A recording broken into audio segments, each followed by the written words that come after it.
Este evento es organizado por el Semillero Trabajo y Derecho, uno de cuyos objetivos es la difusión y discusión de temas de investigación o de temas de discusión aledaños al derecho del trabajo. El invitado que nos acompaña hoy es Carlos González Puche. Carlos es abogado, fue futbolista profesional durante varios años en un glorioso equipo Millonarios por allá de finales de 70 y más recientemente se ha dedicado al tema del derecho laboral de los futbolistas en Colombia a través de la fundación, de la puesta en marcha de la organización ACOLFUTPRO, que agremia a los futbolistas profesionales en Colombia, ¿no es cierto? Carlos, muchas gracias por aceptar nuestra invitación. Natalia, muchas gracias por la invitación y un gusto estar con ustedes y compartir algo de esta experiencia como jugador, como abogado y como defensor de los derechos de los futbolistas. Muchas gracias, estoy segura de que va a ser una conversación interesante y se nos ocurrió, Carlos, que antes de meternos en el tema de la coyuntura del derecho laboral, y el fútbol y el coronavirus, habláramos un poquito, le diéramos un poquito de contexto a nuestros invitados a este webinar y que nos, antes de entrar en materia, nos ofrecieras como un contexto de cómo ha evolucionado el derecho laboral en el fútbol, en el mundo y en Colombia. En tu tesis como abogado, al final de la década de los 80, denunciabas esa relación como una relación de esclavitud. Particularmente creo que una de tus críticas tenía que ver con el manejo que le daban a los pases de los futbolistas los clubes. En términos del derecho laboral, para que nos entiendan los especialistas que nos acompañan hoy, los pases parecían concederle un poder de subordinación casi despótico a los empleadores, porque les permitía, por ejemplo, modificar las condiciones de prestación del servicio y una serie de modificaciones sin el consentimiento del futbolista. ¿Por qué no nos hablas un poco de qué cosas han cambiado en términos de la relación entre los futbolistas y los clubes históricamente y cómo ves la situación actual en Colombia? Bueno, lo primero es definir la figura del pase. La figura del pase y la transferencia fue creada en la reglamentación FIFA. Nosotros los futbolistas no tenemos una regulación especial, nos regulamos por el mismo código laboral, código sustantivo del trabajo de este país, pero los futbolistas parecíamos, cuando yo jugaba, que fuéramos marcianos, o sea, que no nos aplicara la ley como a los demás trabajadores, porque nunca fueron considerados trabajadores para los directivos. ¿Por qué los jugadores no reclamaban sus derechos? Y ustedes los ven, muchas de nuestras viejas glorias, anteriores a mí y de mi generación, sin seguridad social, sin pensión, porque nunca los clubes cotizaron a su seguridad social mínima, siendo una obligación y una responsabilidad de cualquier empleador. En Colombia se reguló todo a través de un sofisma que establecía que la FIFA era quien regulaba nuestra actividad. Y resulta que ese sofisma, ese reglamento deportivo, pues no puede estar por encima de nuestra ley, de nuestra constitución política. Por lo tanto, siempre nos regulamos a través de un reglamento deportivo, un estatuto del jugador hecho por la Federación de Fútbol. Y nadie se preguntaba por qué no podíamos reclamar. En su artículo 8, el Estatuto del Jugador de Colombia establecía que si tú demandabas ante la justicia ordinaria, no podías ejercer tu actividad en el fútbol. Por lo tanto, no es que no quisieran, es que no podían por falta de recursos, mecanismos, y no existía la Constitución del 91 cuando yo hice mi tesis. Cuando yo hice mi tesis tenía que, para poder iniciar una acción, tendría que ir a la resolución a través de la cual Coldeportes aprobaba el estatuto del jugador y iniciar una acción de inconstitucionalidad. Esa autorización que el Estado imparte o debería impartir a partir de Coldeportes nunca se produjo, porque paradójicamente este es un país donde a partir del asesinato del ministro Lara, en marzo de 1983, cuando yo jugaba, en el 84, cuando yo jugaba en el América, se comenzó a regular, se comenzó a buscar que el narcotráfico no permaneciera en los clubes colombianos y se expidieron una cantidad de normas de carácter deportivo para regular e impedir el tema de la presencia de los dineros mal habidos en el fútbol. No lo lograron, con muy poco éxito, y por eso era un territorio vedado, era un territorio que manejaban los directivos a su antojo, a su amaño, siempre con la estupidez de decir que si el Estado intervenía, la FIFA nos desafiliaba.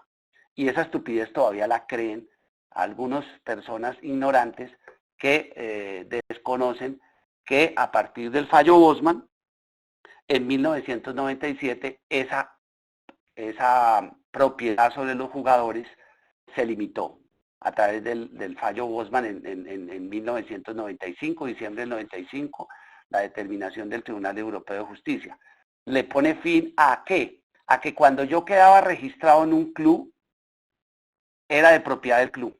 No necesitaba contrato para que esa relación tuviera validez. No, con el simple hecho del registro en la federación, tú eras de propiedad del club. La transferencia se daba cuando el dueño mío me prestaba temporalmente a otro club y allí se daba una valorización de mi actividad, sobre la cual el otro club al cual era prestado, que le pagaba un dinero al club originario de mi pase, se desarrollaba la actividad. Por lo tanto, el tema del pase y la transferencia, que es lo que yo viví en carne propia, impedía que yo tuviera una acción legal, real, para impedir que sin contrato los clubes no fueran de propiedad, yo no fuera propiedad de un club. Y de hecho, eso todavía, ustedes pueden revisarlo en los informes de la Superintendencia de Sociedades. Nosotros los derechos deportivos de los jugadores, después se definieron como los derechos deportivos, hacemos parte como intangibles y somos los grandes activos de los clubes profesionales en Colombia. Por lo tanto, a partir del fallo Bosman, se limitó, se restringió esa posibilidad de que el club, a pesar de no tener contrato, a pesar de tener tu registro, ganara un dinero por tu transferencia si te ibas para otra parte. Primero lo impedían, lo restringían y si no pagaban, no podías jugar. Bosman quiso ir, es un jugador belga que quiere, de la segunda división, que quiere ir a Francia a una mejor opción profesional y no le permiten la transferencia porque los reglamentos del fútbol lo impedían. Esta vulneración de nuestros derechos de movilidad, porque además la sentencia de la Corte ni siquiera analiza el análisis, no llega hasta el efecto laboral. Se basa en el acuerdo, el artículo 53 del Tratado de Roma, que es como la constitución de la Comunidad Económica Europea, donde establece que todo comunitario tiene libertad de movilidad y que no puede ser restringida en ninguno de los países que hacen parte de la comunidad. Por lo tanto, el español en Italia tiene los mismos derechos que el italiano en España, y así el belga que quería ir a trabajar a Francia no le puede impedir un reglamento privado expedido por una federación sin ánimo de lucro que se busca la propiedad y la participación permanente sobre su posibilidad de explotación. Por lo tanto, Bosman cambia la historia de los futbolistas en el mundo en el año 95 y esa sentencia, con ayuda de un profesor de la Universidad de los Andes que se llama Felipe Vivero, la revisamos con dos estudiantes en ese momento él estaba encargado de la práctica jurídica del consultorio, y con dos estudiantes hicimos el análisis y la revisión de mi tesis a la luz de la Constitución del 91. Allí presentamos la demanda y en sentencia C-320 de 1997 del doctor Martínez Caballero, en julio del año 97 se acabó la esclavitud en Colombia. Allí establece claramente que nosotros somos trabajadores que, a pesar de que el fútbol tiene una regulación, los reglamentos deportivos tienen una regulación especial, no pueden violentar los derechos fundamentales de los colombianos que se tiene que ceñir a las normas constitucionales y obviamente laborales, y efectivamente deja establecido que cuando no hay un vínculo laboral entre un jugador y un club, o este se termina porque el trabajador lo rompe por incumplimiento de los clubes, el jugador queda en directa y absoluta libertad para poder contratar. Esta lucha la hemos venido consiguiendo. Las primeras tutelas fueron 4 jugadores del Medellín, mediante tutela 302 de 1998, quedaron libres, se atrevieron a demandar a pesar de la amenaza de que si recurrían ante la justicia ordinaria iban a proscribirlos de su actividad profesional, y a partir de allí hemos tenido tutelas sucesivas, ganando derechos. La 740 del 2010 es una tutela muy importante con relación a la posibilidad de habilitar al trabajador, al jugador, para que pueda continuar así ya haya un conflicto con un club. Entonces hemos venido avanzando, obviamente a través de la Asociación de Futbolistas, creada desde el 2004, en marzo del 2004, con la iniciativa de los futbolistas. Entonces esta historia cambió y de manera colectiva, al nacer la Asociación de Futbolistas, hemos venido luchando por esos derechos.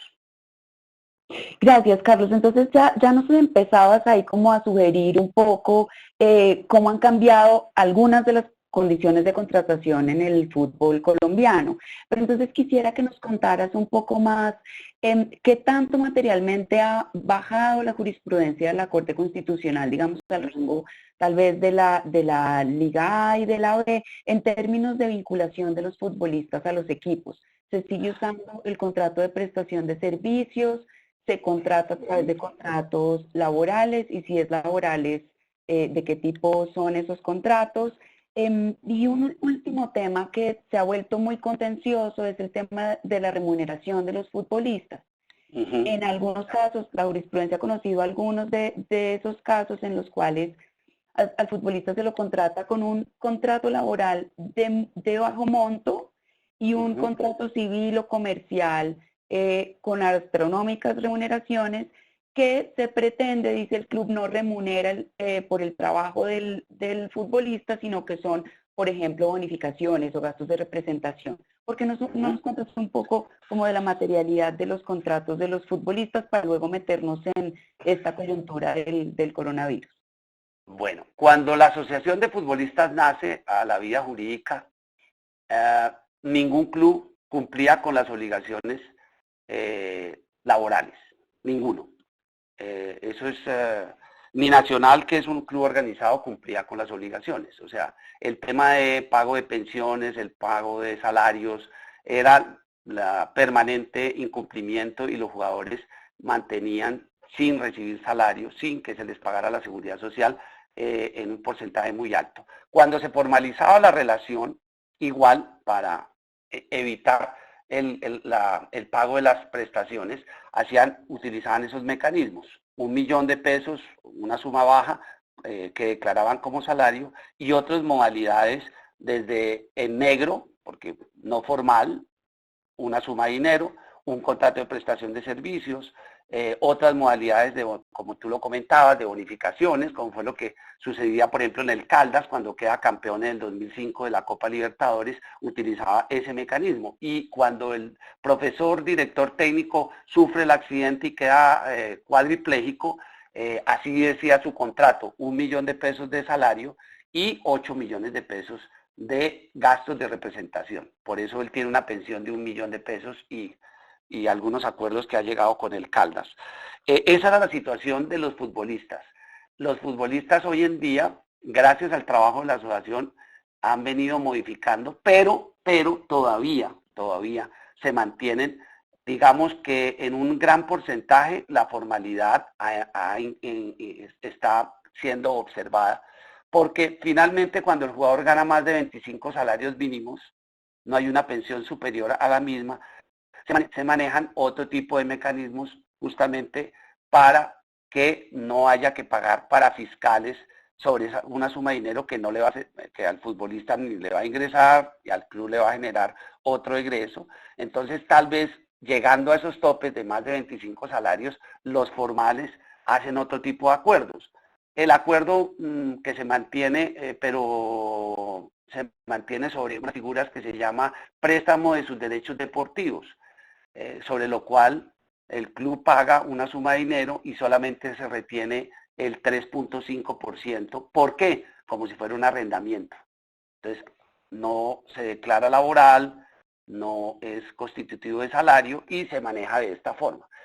Otros mantienen el doble contrato, por ejemplo, Cúcuta todavía hoy mantiene, hay otros clubes que mantienen el contrato de imagen, de prestación de servicios, pero digamos que es la minoría. Ya afortunadamente después de 15 años de trabajo de la asociación, creemos que se ha venido formalizando. Hay clubes que continúan incumpliendo con esos parámetros y básicamente lo que terminamos es, fíjate que el activo que yo represento, al perderlo, tiene un impacto importante en las contabilidades de los clubes. Entonces, hay una norma muy importante para los futbolistas en la cual nosotros participamos en su redacción, que es la Ley 1445 del 2011. Allí se permite la conversión de las entidades sin ánimo de lucro, que eran todos los clubes, bueno, con excepción del Chicó, que era sociedad anónima, porque la ley del deporte establecía que como club tú podías ser o sociedad anónima o asociación o corporación sin ánimo de lucro.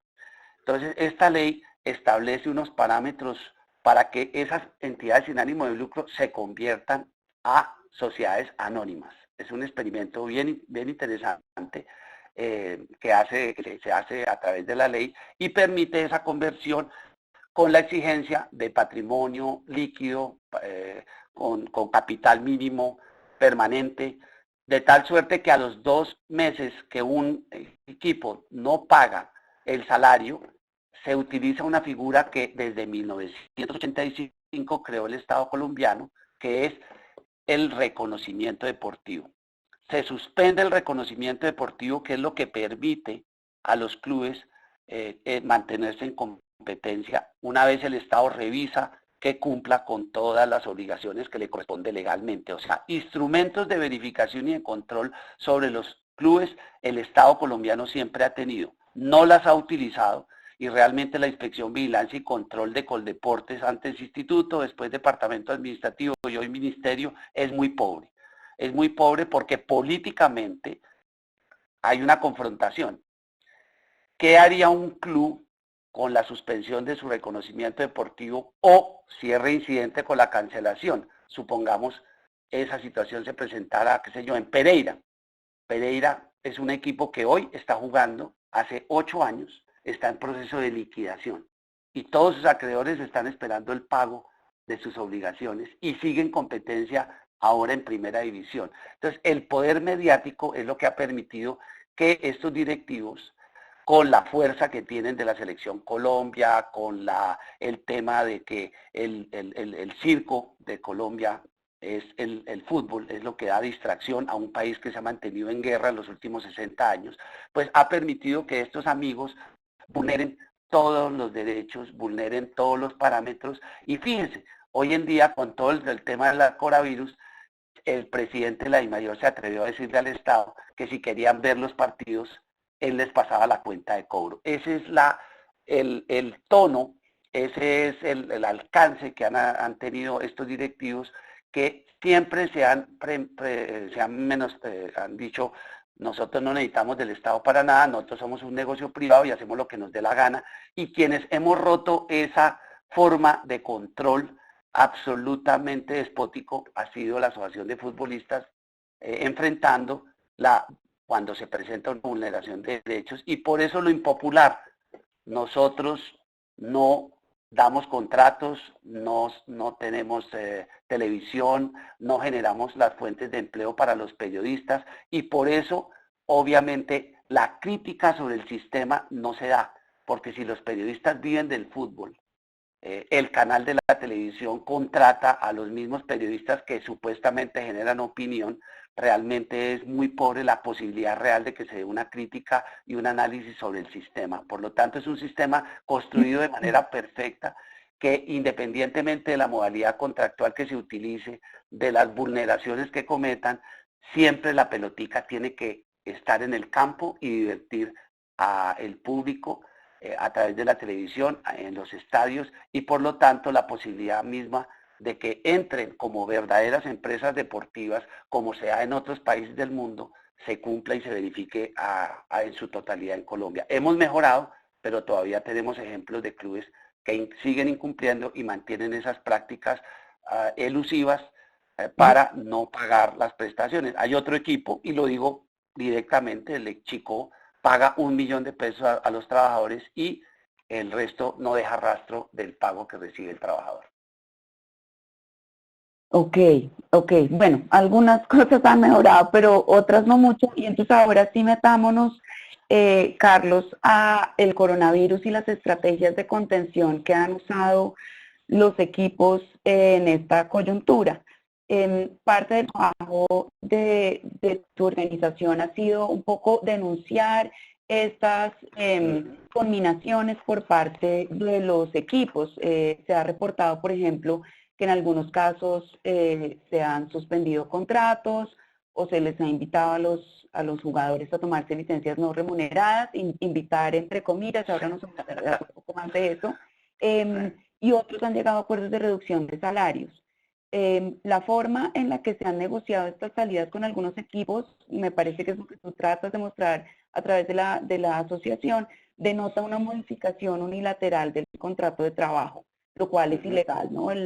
Los acuerdos deberían ser o de mutuo consentimiento o a través de la intervención judicial, que también dada la coyuntura, pues los jueces no están trabajando y esa revisión del contrato por vía judicial está suspendida.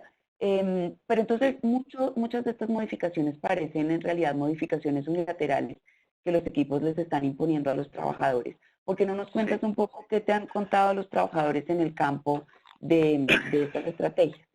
Bueno, ayer tuvimos una reunión por esta vía con los capitanes, con los referentes de los clubes profesionales de primera división.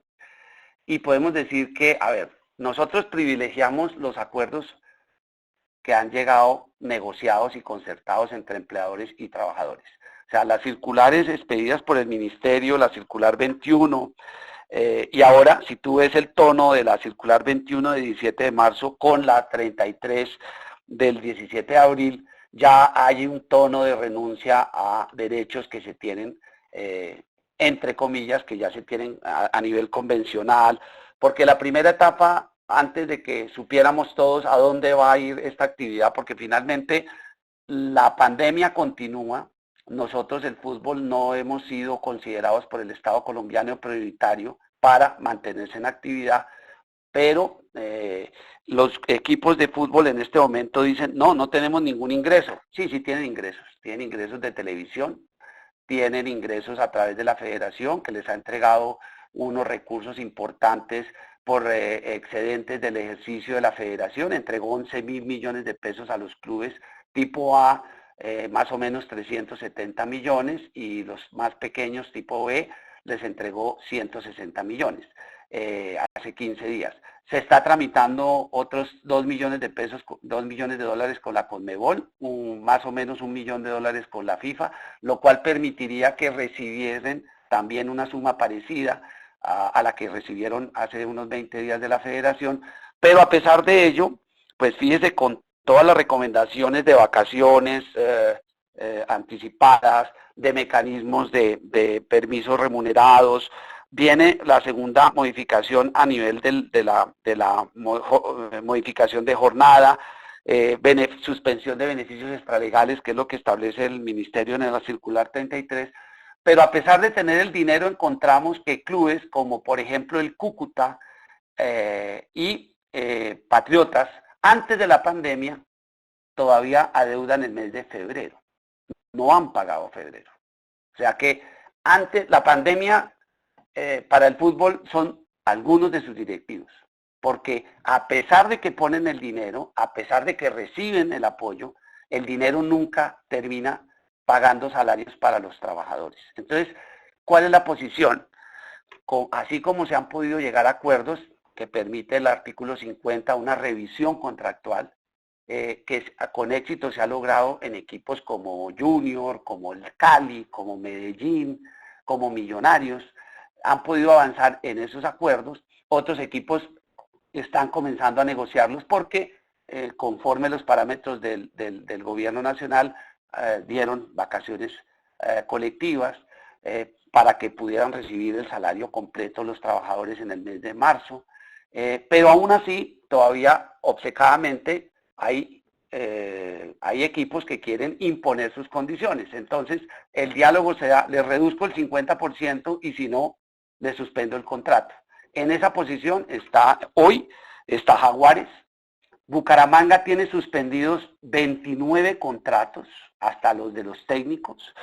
El Pereira, que está en liquidación judicial, y el señor liquidador no podría tener deuda alguna después de que usted es admitido en ese proceso que se regula por la 1116 del 2006. Usted está en la obligación legal de cumplir con todas las obligaciones. Es un club que ascendió de categoría y todavía está deudando meses, les debe el 50% del premio de diciembre por ascender, debe salarios y en este momento estamos justamente remitiéndonos a la juez de competencia de la liquidación para manifestarle que este liquidador está procediendo en contra de la ley porque tiene dinero y no ha pagado los salarios de los trabajadores. O sea, este tema de la pandemia simplemente deja las claras que dentro de la formalidad y cuando tú tienes empresas verdaderamente constituidas que hacen la tarea, los equipos grandes colombianos hacen la tarea. No solamente se basan sus ingresos en la televisión, sino hacen mercadeo, hacen venta de camisas, hacen comercialización de sus productos, ponen tiendas, o sea, están haciendo la actividad que amerita no solamente el hecho de, y obviamente estos son los más perjudicados porque tienen afición y van a tener una taquilla que si se juega a puerta cerrada los va a afectar más o menos en un 30% de sus ingresos anuales que significa su taquilla. Pero finalmente sí hay recursos, sí hay dinero, ni se diga de las transferencias. Ayer salía la noticia de que Colombia es el tercer país de Sudamérica que transfiere jugadores, algo así como 438 jugadores fueron transferidos de Colombia, de la Federación Colombiana, no todos de los clubes, porque aquí tenemos 36 empleadores solamente, y eso lo tienen que tener en cuenta los alumnos, los oyentes, son solo 36 empleadores, o sea, la posibilidad de abuso es infinita, porque a través de la DIMAYOR, allá están ellos unidos para determinar la regulación justamente de nuestra actividad, pero somos 50 millones de colombianos y no sé cuántos quieren jugar al fútbol para alternativa de salir de su miseria. Por lo tanto, la posibilidad de abuso es enorme. Eso de que hay bilateralidad al formalizar un contrato en el fútbol, a no ser que ya tengas una tradición, que tengas una experiencia, que tengas una formación, es muy difícil concertar porque el jugador está dispuesto a firmar lo que le pongan al frente para buscar una alternativa de mostrarse y de tener el sueño de jugar en el exterior, que es donde verdaderamente el jugador colombiano tiene una opción de tener un futuro. El tema ese salarial, solamente esos equipos importantes pagan sumas de dinero que les permiten a los jugadores tener ingresos realmente por fuera de lo común, pero esa situación no se da en muchos clubes de la B, muchos equipos chicos.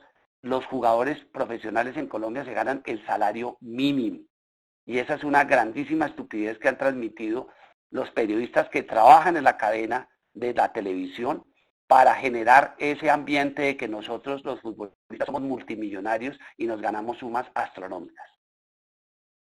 Sí, eso es interesante. Yo estuve revisando como en la preparación para esta charla, Carlos, una investigación de FITPRO, una encuesta con más de 14.000 futbolistas alrededor del mundo y una de las principales quejas era que era la tardanza en los pagos, que era como una condición que enfrentaban una cantidad de futbolistas y también señalando un poco que la imagen que solimos compartir es la de los futbolistas con 3 carros de alta gama de distintos colores, pero en realidad hay una cantidad de futbolistas que apenas logran sobrevivir a partir de sus ingresos del fútbol.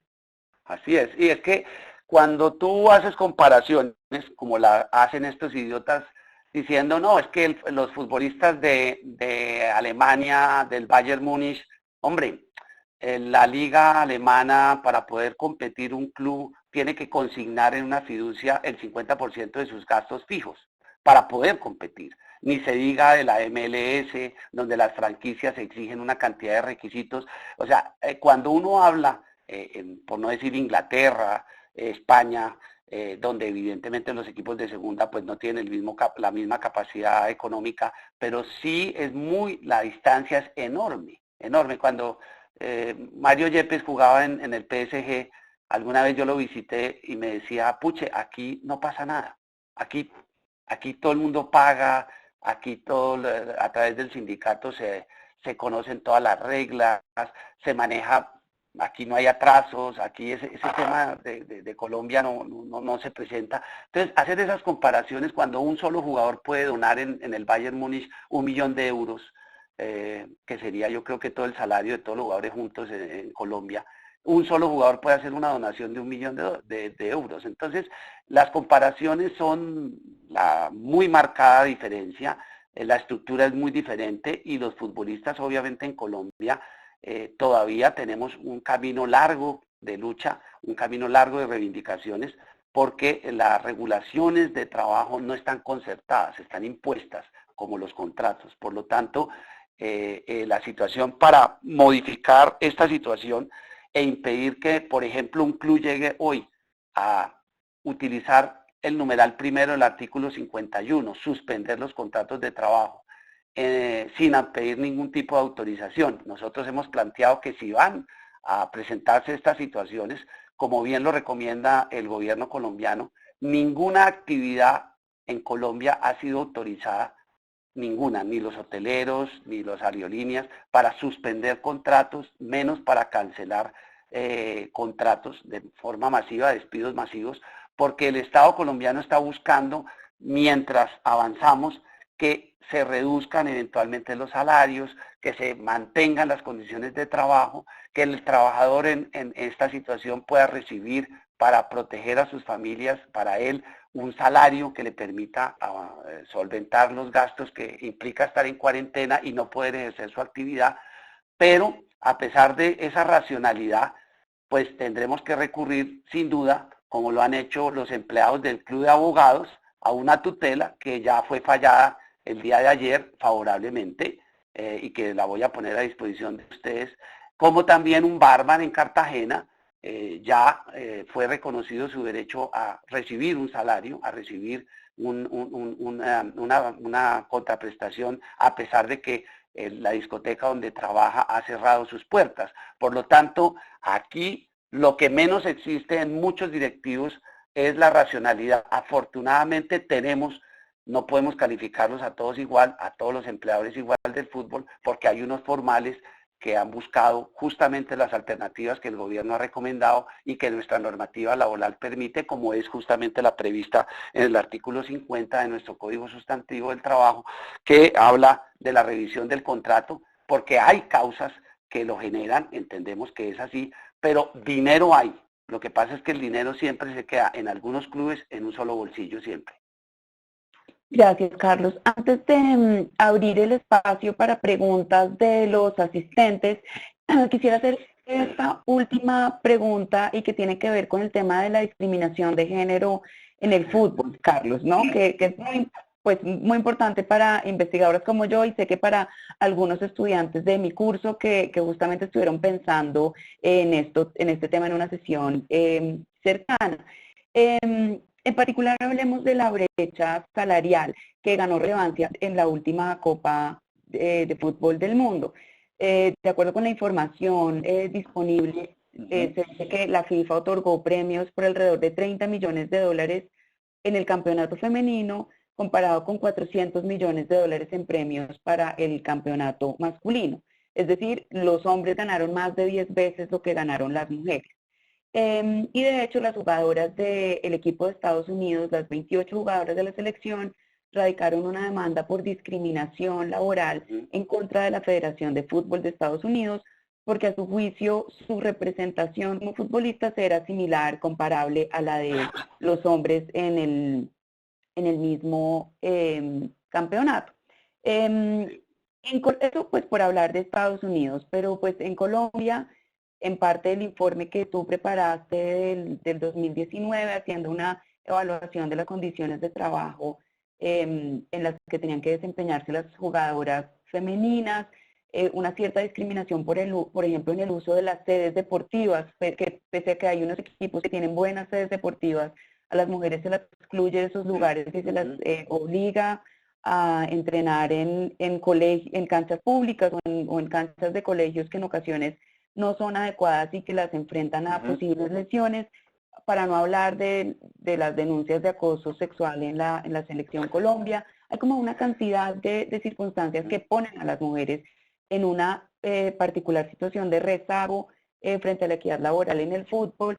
Y mi pregunta sería, por un lado, ¿cuáles ves que son las avenidas de posible cambio para las mujeres y para que las mujeres avancen y logren al menos la notoriedad que tienen los hombres? Y por otro lado, si crees que una demanda por discriminación de género en este sentido en Colombia tendría algún futuro. Yo creo. Sí, el tema es, a ver, el tema de la comparación de las mujeres futbolistas en los Estados Unidos, quiero hacer una precisión. Estados Unidos ha diseñado, por muchos años jugó la liga universitaria. En esa liga universitaria está prohibida que tú recibas un solo dinero por la actividad, solamente puedes recibir los beneficios educativos para poder hacer la actividad. Entonces Estados Unidos fue construyendo su fútbol profesional por muchos años utilizando esta liga para llegar a un número de 12, si no estoy mal en este momento, los equipos de la liga femenina de los Estados Unidos eran 11 o 12, pero con una particularidad. Como el sistema gringo es totalmente distinto a nuestra concepción, la Federación de los Estados Unidos suscribe contratos, y por allí viene la discriminación, con las jugadoras de la selección nacional. De tal suerte que mientras no haya competencia, se reparten esas jugadoras de la selección en los equipos que participan en la liga para tener un mejor rendimiento, porque el concepto de los americanos en hockey, en béisbol, es un concepto grupal. Ganamos todos y por eso todos tienen acuerdos colectivos y distribuyen las utilidades que da el negocio entre los dueños de los clubes y de las franquicias y los trabajadores. Y por eso establecen unas reglas por productividad. Las mujeres tienen contrato directo con la federación. Por eso ellas pueden presentar una demanda diciendo, los hombres, a pesar de que no tienen ni siquiera la posibilidad menor deportiva a la que nosotros hemos logrado. Nosotros somos campeonas del mundo. Hemos sido campeonas del mundo en 2 oportunidades, los últimos 2 mundiales, o 3 mundiales. Hemos hecho, representado a nuestro país, y no es posible que un hombre que ni siquiera tiene ese nivel de representatividad gane más premio que nosotras. Pero son empleados de la federación. Por esa razón es diferente. Cuando una mujer, que es lo que le cuesta trabajo conocer a las personas, cuando tú vas a una selección nacional en el resto de países, simplemente mantienes el vínculo laboral con tu club.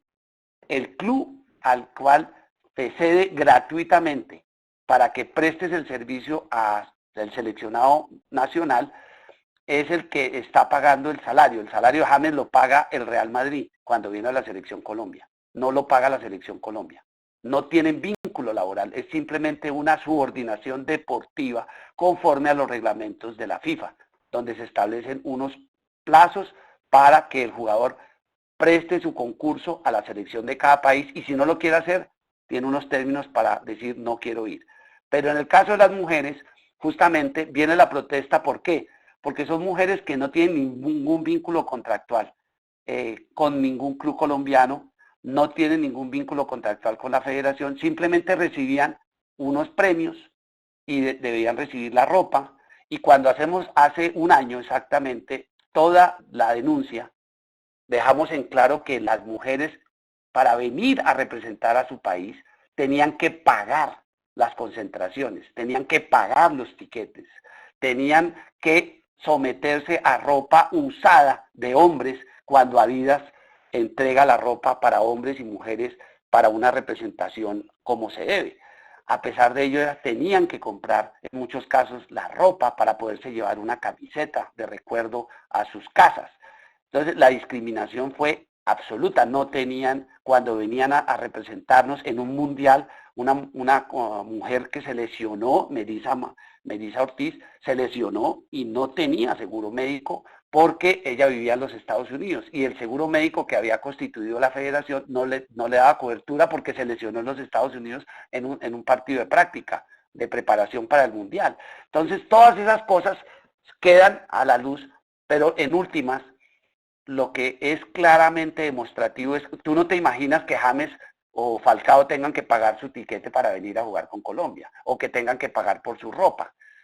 Absolutamente absurdo. Esa es la muestra del alcance de discriminación que se tiene entre el hombre y la mujer en Colombia.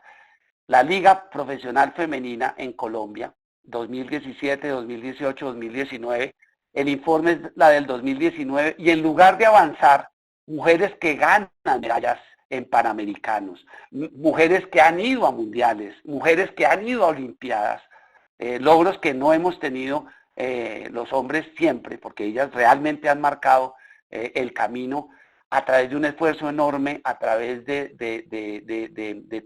todo un sacrificio. Quieren representarnos y los directivos no le dan un reconocimiento mínimo, porque lo que ellas dicen, sabemos que está apenas naciendo la actividad en Colombia, pero como dijo el señor Camargo en sus declaraciones públicas, toman mucho trago, son lesbianas y no producen nada.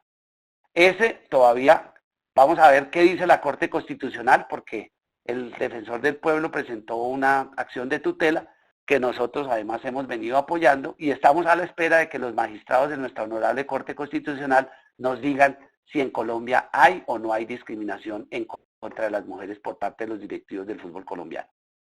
Y un poco elaborando sobre eso, y antes de una pregunta que nos hace Daniel Fajardo, pero quería preguntarte, en nuestra clase de Derecho Laboral, hace unas semanas estábamos discutiendo el acoso laboral, y el grupo expositor planteó el caso de la suspensión de los contratos de trabajo de las jugadoras del Santa Fe como una instancia de discriminación, que es una de las modalidades de acoso.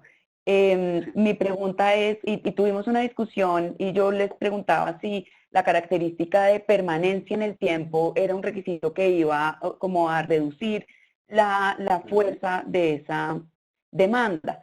Te pregunto, ¿cómo ves la situación de esas jugadoras y si sabes de alguna estrategia jurídica que esté en marcha? No, la gran paradoja es que de los 18 clubes que van a competir en la liga, que se inscribieron para participar en la liga, solamente 3 formalizaron vínculos contractuales con sus trabajadoras: América, Nacional y Santa Fe. Nosotros en el informe que presentamos, preparamos antes de que se presentara la pandemia, que está en nuestra página y ya lo pueden conocer, la situación era así. Hablamos de solidaridad en el fútbol y a nuestras mujeres futbolistas las mandamos, los directivos del fútbol las mandaron a sus casas sin salario.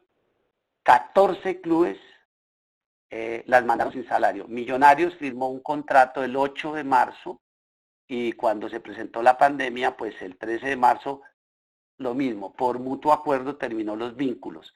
Resultado final, solamente 3 clubes de 18 mantuvieron la condición de que esas trabajadoras pudieran ganar ni siquiera sumas importantes, porque no las ganan, siquiera un salario mínimo. Y es allí donde justamente, Natalia, uno se pregunta, hoy piden solidaridad y ellos no son solidarios ni con sus trabajadoras, a las cuales las dejaron a su suerte en sus casas y como premio sin salario, sin seguridad social, para ver si van o no van a competir. Entonces, imagínate que una mujer reclame esa condición, pues no la contratan, simple, no la contratan. O aquella que renuncie a mutuo acuerdo, no lo admita, pues no la van a contratar. No va, ¿por qué? Porque la diferencia entre el hombre y la mujer hoy es que no tienen sus transferencias un valor como lo tienen el de los hombres. A un hombre hoy no le pueden suprimir su contrato de trabajo porque tiene un valor. Además, en los libros del club está reflejado el valor por el cual está ese intangible, ese activo establecido, y perder ese activo por incumplimiento de pago, que logramos justamente eso, impactarle los patrimonios de los clubes cuando los clubes no pagaban. Aquí en el 2006, 2007, América duró en esa época 6 meses, duró sin pagarle a los trabajadores. Y logramos que 3 jugadores, uno de ellos discriminado de la selección Colombia, Valencia, Edwin Valencia, a los 21 años, se fue a Brasil, muerto de miedo, porque obviamente allí todavía había rezagos de propiedad del hijo de Miguel Rodríguez en el club.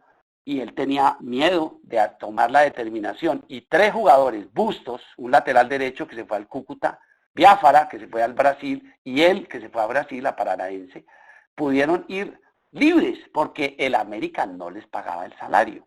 Y pudimos terminar el vínculo, protegerlos cuando el América demandó ante la FIFA y jugaron libremente, pero le costó no ser convocado a una selección Colombia por años. Nos perdimos a muchos de los mejores jugadores que por reclamar sus derechos, los directivos los proscribían, como fue la situación de Iván Ramiro Córdoba, que fue fundador de la Asociación de Futbolistas y después nunca más fue tenido en cuenta en una selección, a pesar de ser capitán del Inter de Milán, de ser campeón de Europa, de ser campeón de muchas copas en Italia. ¿Por qué? Porque se atrevió a reclamar su derecho, no para él, para sus compañeros que vivían en Colombia y que no tenían salarios. Él en el Inter se ganaba suficiente, como los fundadores de la Asociación de Futbolistas, Mario Alberto Yepes, Juan Pablo Ángel, Oscar Córdoba, tuvieron los cojones de llamar a un exfutbolista, abogado, a través de Luis Alberto García, para constituir esta asociación. Luis Alberto me busca y por eso es que nace la Asociación de Futbolistas, para defender por una iniciativa de sus compañeros solidarios, para que sus compañeros en Colombia pudieran tener siquiera un salario y una seguridad social. Gracias, Carlos. Eso es muy interesante y realmente penoso que se siga viviendo una discriminación por asociación sindical. Claro, claro. Y las mujeres, y yo termino diciendo que las mujeres, entre comillas, a mí me da de verdad pena que ellas tengan todos los años. Hoy las mujeres de Colombia no saben si van a tener o no van a tener liga. Y la liga simplemente va a hacer un contrato de 2 meses para ganarse una suma irrisoria. No hay condiciones en Colombia para que las mujeres puedan ejercer su actividad profesional en el fútbol. Por eso 28 de ellas o 26 se han ido al exterior buscando opciones en España, en Italia, en otras ligas, porque en Colombia definitivamente las mujeres no tienen oportunidad para desarrollarse profesionalmente con un mínimo de condiciones similares a la de los hombres. Por ahí va la pregunta que nos hace Daniel Fajardo. Pregunta, ¿qué pasaría con los contratos de las jugadoras en Colombia si finalmente no se hace la liga femenina? No pasa nada porque no tiene ninguna importancia patrimonial. Los contratos finalmente, si no se puede llevar a cabo la liga, pues en 3 clubes, no todas tienen liga, no todas tienen contrato. ¿Por qué? Porque hay una figura que se establece, que se mantiene todavía en la ley del deporte vigente, en su artículo 33, que se llama aficionados a prueba. Si tú revisas el reglamento del torneo femenino, establece que pueden jugar mínimo 13, máximo 13 con contrato y 12 sin contrato como amateurs a prueba. Por lo tanto, la combinación de clubes, y si tú miras el informe del año anterior, fueron solamente el 63-64% de las mujeres tuvieron vínculo contractual, así fuera por 1 mes, por 2 meses. El 36% no tuvo siquiera pago ni seguridad social. Por lo tanto, las mujeres están jugando en un torneo profesional sin siquiera tener las condiciones mínimas de un profesional. ¿Por qué? Porque el reglamento del torneo así lo permite y lo establece, y muchas de esas mujeres simplemente reciben un auxilio cuando se lo pagan, porque no hay ninguna posibilidad. El afán de mostrarse, el afán de participar en un torneo, las lleva, como nos llevó a los hombres, a llegar a admitir condiciones que violentan y vulneran nuestros derechos. Esa es la condición de subordinación de las mujeres hoy, porque todas están en la lucha de poder consolidar al fútbol como una verdadera alternativa profesional, pero todavía estamos muy lejos de eso. Bueno, sigo invitando a quienes nos oyen y nos ven a que hagan sus preguntas por el chat, para que Carlos aquí nos ilumine. Quería hablar un poco, Carlos, de las alternativas que se han escogido en otras ligas de fútbol. Ayer hablábamos de cómo en Argentina, por ejemplo, no se habían suspendido contratos. ¿Por qué no nos cuentas un poquito como las decisiones de los clubes colombianos en el contexto global, al menos regional? En el contexto regional, pues la situación de la suspensión de contratos y de la regulación de nuestra actividad profesional, o mujeres y hombres, está en cabeza de la Federación y de la DIMAYOR. Nosotros planteamos el año anterior, cuando se habló de una suspensión de actividades antes de la última fecha del torneo, justamente esa alternativa, y presentamos un pliego de peticiones. Reitero, el argumento ministerial y de los directivos es: ustedes no son sindicato. Yo no necesito ser sindicato para presentar peticiones respetuosas a mi empleador, sin ni siquiera existir una asociación o una ente. Yo como trabajador puedo presentar con mis compañeros de trabajo unas peticiones a mi empleador, y este tiene que recibir las peticiones y concertarlas, porque está obligado por ley a discutirlas, y si no, el ministerio lo sanciona. Entonces, ese argumento de que nosotros no somos sindicato y que como no somos sindicato no podemos presentar peticiones es una grandísima falacia. Por lo tanto, Acolfutro presentó con fundamento en los acuerdos de la OIT 87, 98, 154, presentó el tema de quién regula nuestra actividad. A nosotros los futbolistas firman un contrato de trabajo con su club, pero quien termina regulando su actividad profesional no es el club, es la federación y es la DIMAYOR, a través de sus reglamentos. Entonces, el estatuto del jugador, que regula la actividad en Colombia de los futbolistas, lo expide la Federación de Fútbol. El código disciplinario lo expide la Federación de Fútbol. El contrato, la minuta única de trabajo, la FIFA establece que en cada federación se debe establecer un contrato de trabajo tipo para que regule la relación de todos los futbolistas con todos los clubes de manera igual. Obviamente el tema salarial será el que tendrá una variación, pero las demás condiciones, obligaciones de las partes y plazos, todo ese tipo de condiciones son generales y deben estar incluidas en una minuta única que en Colombia no ha sido expedida por la Federación de Fútbol. ¿Quién hace el torneo profesional? ¿Quién lo determina? No lo determina el Deportivo Cali o Millonarios, lo determina la DIMAYOR. Y el torneo femenino, ¿quién lo establece? ¿Quién lo regula? La DIMAYOR.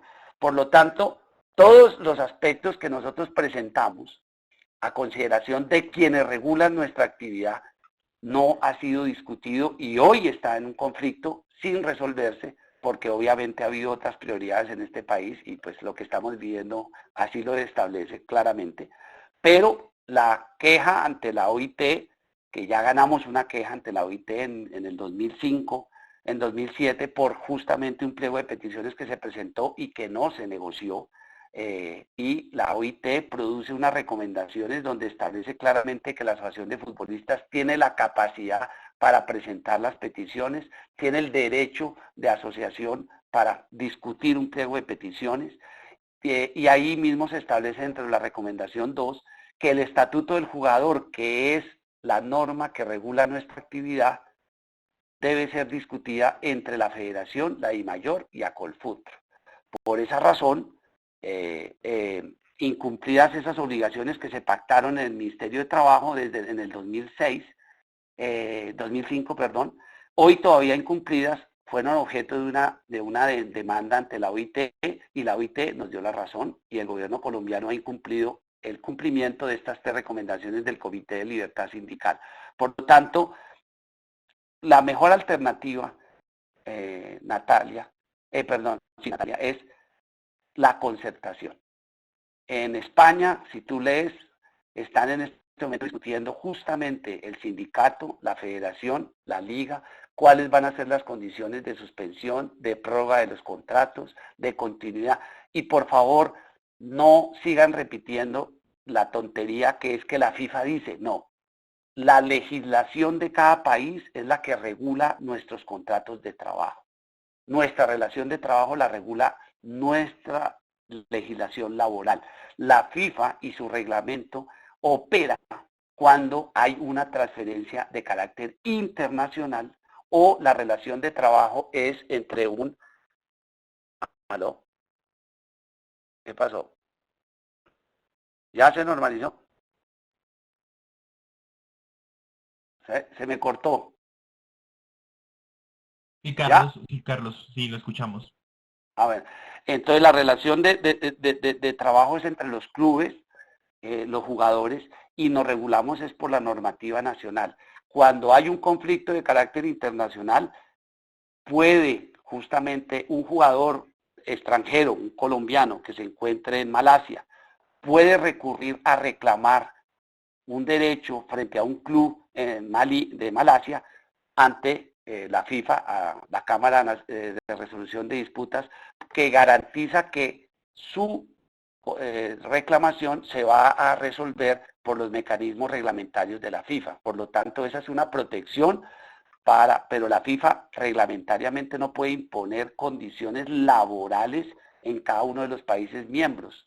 Lo que privilegia la FIFA son los acuerdos colectivos, como operan en Argentina, como operan en España, como operan en Francia, en Italia, en Inglaterra. Desde hace casi 120 años el sindicato inglés tiene unas regulaciones, tiene unos acuerdos, y de hecho en este momento que se está planteando una renegociación de los contratos y una ampliación de los términos por la movilización que ha tenido la terminación de la liga, se hace a través del sindicato. Con el sindicato se llega a arreglos, con el sindicato se regulan las condiciones de trabajo, las regulaciones de empleo, la duración de los torneos, las condiciones en las que juega con relación a la temperatura.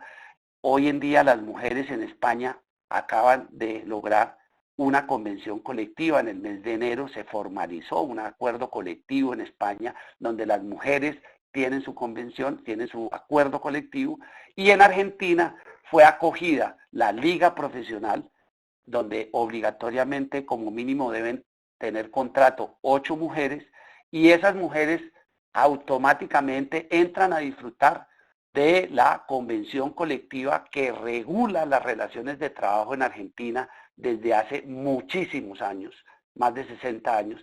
El acuerdo colectivo último argentino importante negociado fue el año 75, le han hecho algunos ajustes, pero realmente Argentina es modelo. Uruguay tiene un acuerdo colectivo, Perú tiene acuerdo colectivo en Sudamérica, y obviamente allí donde se sientan los representantes de los clubes, los representantes de los jugadores, se concertan las condiciones de trabajo, se negocian, se acuerdan, y por eso obviamente es mucho más fácil, mucho más fluido que se puedan llegar a acuerdos que sean respetados por los jugadores y sean respetados por los clubes, y esa justamente es lo que nos hace falta. Uno de las peticiones presentadas por la Asociación de Futbolistas en relación directa con el tema de las mujeres fue su torneo, para que todos los años no tengan que estar mendigando, que se defina, que se formalice un compromiso a través de un acuerdo colectivo que determine cuál va a ser la liga que las mujeres en Colombia van a tener.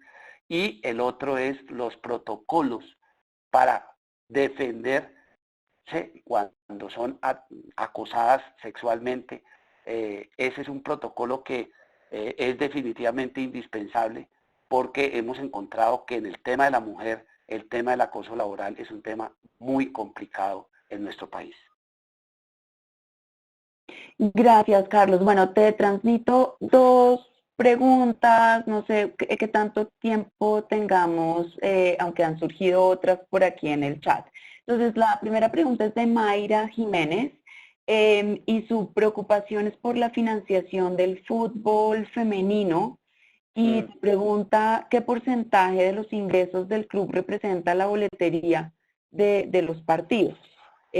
Porque dice Mayra, algunos clubes se excusaban en la falta de esos ingresos, me imagino que para la suspensión de contratos. De los contratos.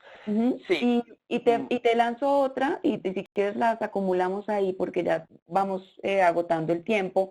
La otra es de Andrés, dice, un poco apartándome de los temas del COVID-19, ¿cuál es su consideración respecto al tema de los exámenes médicos que se realizan a los jugadores antes de firmar sus contratos de trabajo y por los cuales muchas veces se puede caer un traspaso, algo expresamente prohibido por el ordenamiento jurídico colombiano? Sí, ok, las dos serían, a ver, el tema de financiación de mujeres no tiene todavía un fundamento porque pues no hay una actividad, digamos, una independencia en cuanto al espectáculo, en cuanto al ingreso, que fíjese que las finales contaron con mucha participación de público y es claro que sí llama la atención la convocatoria de las mujeres. O sea, lo que pasa es que apenas está la liga consolidando y me parece que el trabajo de los directivos no ha sido serio para el tema de desarrollar el fútbol. Ellos dicen que es muy difícil porque no tienen patrocinadores. ¿Cómo carajo van a tener patrocinadores si nunca se sabe si va a haber o no va a haber liga? Porque un empresario invierte un dinero a sabiendas de cuál va a ser el proceso de desarrollo de su producto, de la exposición, de la construcción, de como lo hacen con la firma que hoy patrocina, la casa de apuestas que patrocina el torneo, o la empresa de cervezas que lo patrocinó por muchos años. Ellos formalizan, ¿por qué? Porque tienen una expectativa, un desarrollo, una planificación, pero es que aquí no sabemos ni cuánto dura, ni cuándo comienza, ni cómo se va a llevar a cabo, ni cuántos clubes, cuál va a ser el nivel de exposición de mi marca, no hay nada. Entonces ellos dicen, no, es que no hay patrocinador, pero ¿cómo pretende usted buscar patrocinador cuando usted habla y dice que el torneo femenino cuesta 10.000 millones de pesos y un patrocinador le dice, ¿y qué voy a pagar por esos 10.000 millones de pesos? ¿Cuál va a ser el compromiso de los clubes? ¿Cuál va a ser el proyecto deportivo de la liga? No está planificado, no está consolidado y por eso decimos que está al garete totalmente de lo que hoy se les ocurra y mañana modifiquen o cambien, porque comenzó con un torneo de 6 meses, con recursos que el Estado colombiano aportó en su momento para el segundo torneo. Coldeportes puso un dinero, hay dinero de la FIFA para financiar la actividad del fútbol femenino, pero no son recursos suficientes en la medida en que no hay una planificación, no hay un desarrollo y no hay un compromiso real de muchos clubes de hacer un desarrollo por el fútbol femenino. Esa es la verdad. No hay un compromiso de desarrollar, como lo hacen con los hombres, un proceso formativo de mujeres. ¿Por qué? Porque ellas hoy no representan dinero en sus transferencias y mientras no sean negocio, pues no van a invertir. Esto de que el fútbol es un deporte, los invito a que vean esa serie de los caballeros, ¿cómo se llama? De Inglaterra, los señores del balón. Los caballeros de... En inglés se llama The English Game, que ayer justo después de que hablamos la busqué. No sé si alguien nos recuerda el nombre de la serie en español porque algunos de mis estudiantes la sugirieron. The English Game. Entonces, los caballeros del fútbol, entiendo que se llama, la tradujeron acá. Juego de caballeros, dicen. Sí, juego de caballeros. ¿Por qué? La discusión es bien importante de cómo nace el profesionalismo en 1875. ¿Mantenemos las reglas de juego o permitimos que se retribuya a los que juegan para jugar el juego? Y aquí viene la discusión que finalmente permitió la consolidación del profesionalismo en Inglaterra y después fue esparcida por el resto, en el resto del mundo. Entonces, el fútbol desde siempre ha tenido un factor diferente a los demás deportes. Aquí hay dinero. Aquí esto de deporte tiene muy poco, entre comillas. Esto es más negocio que otra cosa y obviamente hay una actividad física, hay un desarrollo, pero en el fondo, si no retribuye, no hay inversión. A mí me da risa cuando los directivos dicen, es que nosotros lo hacemos por amor al deporte. No, mijo. Yo no conozco a directivos pobres, sí conozco muchos jugadores pobres, pero si no les diera y les retribuyera, ¿por qué permanecen y nunca se van de los clubes? Entonces, el otro tema con relación a ¿cuál fue la pregunta? Las pruebas médicas. No solamente la ley colombiana, sino, la reglamentación FIFA dice claramente que el cumplimiento de un contrato no se puede condicionar a que una prueba, después de firmado el contrato, salga negativa. Antes de firmar el contrato, obviamente, como se traduce en tema de dinero, que ninguno de los demás trabajadores, yo no conozco ninguna otra actividad donde tú, por trabajar, por pasar de la Universidad de los Andes a la Universidad Javeriana, tengas que pagar para poder trabajar. Esta es la única profesión donde para poder transferir tu conocimiento, tus virtudes, tus habilidades, se cobra un dinero. Esa connotación no la tiene ninguna otra profesión. Y en derecho laboral creo que es la cláusula de no concurrencia, que creo que ya no opera, cuando tú podías mantener a un trabajador que tuviera secretos importantes de tu empresa, pagándolo durante un plazo, durante un periodo de tiempo, para que no divulgara esos conocimientos. Entonces, pero la cláusula de no concurrencia era pagando. Aquí el tema es que el examen médico permite establecer antes de firmar el contrato que no vaya a tener el activo que vas a conseguir para el desarrollo de la actividad, alguna lesión, pero la FIFA condiciona a que ese examen se realice antes de poder formalizar el contrato. Después de formalizado el contrato, se respeta. Y en la normativa colombiana, fíjate, ahí hay un tema muy complejo, que es qué sucede con los jugadores que se lesionan en el desarrollo de su actividad. Y son muchos los casos que tenemos defendiendo jugadores que han sufrido accidentes de trabajo o lesiones por otras circunstancias, no de trabajo, pero en la mayoría de los casos por trabajo, y los clubes los despiden, les terminan sus vínculos. Situación que obviamente atenta contra los principios de la estabilidad reforzada y que impiden que sean despedidos hasta no restablecer sus condiciones de trabajo, no se recuperen o, en el peor de los casos, entre comillas, sea conferida la pensión correspondiente para poder romper el vínculo, ¿no? Aquí hay clubes que han roto los contratos de estos trabajadores y aquí la pregunta es, vuelvo y les digo, ¿solidaridad en el fútbol? Esa palabra no se conjuga en el fútbol. Yo no conozco la solidaridad en el fútbol. Ese término y ese adjetivo yo no lo conozco y llevo bastantes años trabajando en el fútbol y la solidaridad no se conjuga en el fútbol. Si tú tienes una productividad, tienes un rendimiento, eres tenido en cuenta. Si no, eres desechado como cualquier fusible, hombre o mujer. Y creo que tenemos 3 minutos, Carlos. Han surgido otras preguntas, pero creo que ya lamentablemente no nos alcanza el tiempo. Te hago esta, la estoy haciendo en el orden en el que aparecieron. Es una pregunta de Juan Sebastián Sánchez.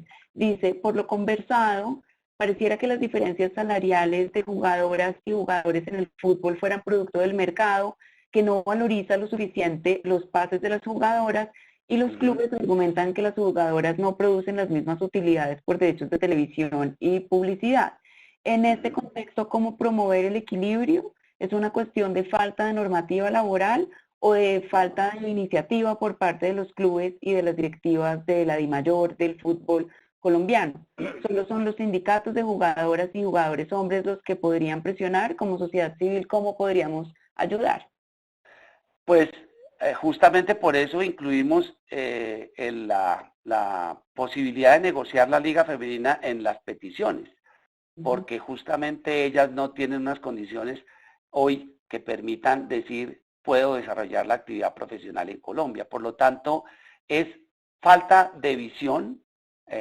España no llegó a lo que ha llegado sin un proceso de construcción. Estados Unidos no llegó a ese proceso, o los países, por ejemplo, en Suecia, los países nórdicos, Italia, por ejemplo, todavía las mujeres no son profesionales en el estricto sentido, juegan un torneo, pero todavía no lo son. Argentina acaba de lograr esa condición, está iniciándose. O sea que estamos en el proceso de construcción que en Colombia es muy tenue, porque realmente no hay un compromiso para, como producto, la liga femenina estar estar imbuida en todo el desarrollo del fútbol en Colombia. No es un concepto que todavía no se ha desarrollado. Es como, nos toca cumplir porque es una obligación reglamentaria que los clubes que participan en copas internacionales tengan obligatoriamente esa posibilidad de clubes, de equipos femeninos de la primera división, entre comillas, en el primer orden de cada país, porque no todos, ni siquiera Bolivia, Ecuador, todavía ni siquiera tienen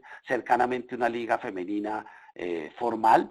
Chile está trabajando en eso también, pero estamos todavía lejos de constituir ligas femeninas, y en Colombia nos falta una importante diría un compromiso de parte de los directivos para que esto sea una realidad, porque no hay un producto. Creo que hay una opción muy importante si se trabajara para crear esa liga femenina, porque hay afición, hay condición, hay mucho talento, pero no se dan las condiciones todavía para que ellas realmente se respeten y tengan esa posibilidad. Y por eso tienen que ir del país las que han tomado la determinación de ganarse la vida como futbolistas, tienen que irse de Colombia porque aquí no lo van a lograr.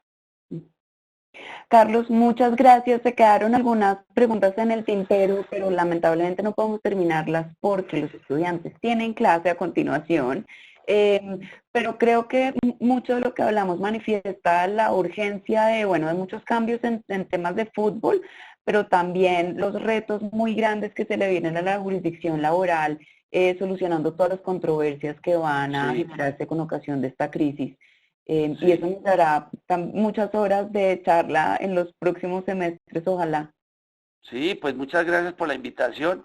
Siempre que los futbolistas se han atrevido a demandar, han ganado demandas, y la Corte en reiteradas jurisprudencias ha establecido que esos mecanismos de pago son elusivos y que es salario todo lo que reciba el trabajador como producto de la actividad que presta para el club, así le pongan el nombre que le pongan, y hay reiteradas jurisprudencias. Por lo tanto, el camino es largo, falta mucho por alcanzar, y esperemos seguir trabajando para lograr un acuerdo colectivo, un acuerdo que nos permita comenzar a concertar las reglas de nuestro empleo en Colombia, y ojalá podamos concluir para hombres y mujeres esa posibilidad.